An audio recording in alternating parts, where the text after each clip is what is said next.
আসসালামু আলাইকুম এভরিওয়ান, সবাই কেমন আছেন? সুন্দর একটা ভিডিও নিয়ে আপনাদের মাঝে হাজির হয়ে গেলাম। তবে এই ভিডিওটা অনেকের কাজে লাগবে আজকে। তো আমি মানে অকেজো চালের বস্তা দিয়ে আমি কি তৈরি করে ফেললাম সেটাই আপনাদের কাছে বলছি। বলেন তো কী তৈরি করে ফেলেছি? এটা একটা সাইকেল। সো আমরা যেহেতু শীত গেল, শীতের মধ্যে কিন্তু অনেক ধুলোবালি পড়ে। আমরা যেহেতু বাসা বাড়িতে ভাড়া থাকি, সেক্ষেত্রে অনেক সময় কিন্তু বড় সাইকেল কিংবা ছোট সাইকেল থাকলে কিন্তু আমরা বারান্দায় রেখে দিই।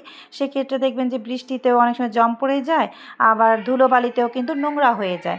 সেক্ষেত্রে আমি কি করলাম, কিছু চালের বস্তা, যেহেতু আমরা সব সময় মাসে মাসে চাল নিয়ে আসি, তো চালের বস্তাগুলো কেটে সুন্দর করে আমি সাইকেলের কাভার তৈরি করে ফেলছিলাম, যেন ধুলোবালি না পড়ে এবং বৃষ্টির পানিতে যেন জম না পড়ে যায়।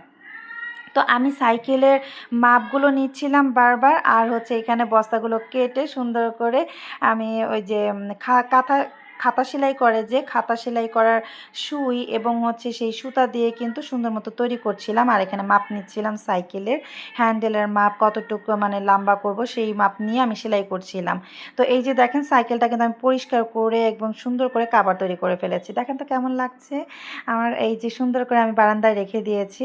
তা আপনারা যারা এরকম আমাদের মতো বাসা বাড়িতে ভাড়া থাকেন বা সাইকেল আছে বাচ্চাদের বড়দের, তো সেই কাভার তৈরি করে ফেলতে পারেন। এই কাভারে কিন্তু কখনোই আপনার ধুলোবালি পড়ে নোংরা হবে না, এবং বৃষ্টির পানি পড়লেও কিন্তু জম পড়বে না।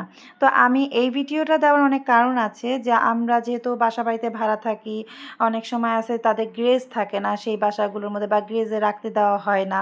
তো সেক্ষেত্রে বারান্দায় যারা রাখি, সেক্ষেত্রে কিন্তু আমরা এভাবে ধুয়ে মুছে পরিষ্কার করে কিন্তু সুন্দর করে কাভার তৈরি করে রেখে দিতে পারি। তাহলে কিন্তু এগুলো জম পড়ার ভয় থাকে না, ময়লা পড়ার ভয় থাকে না, সুন্দর থাকবে।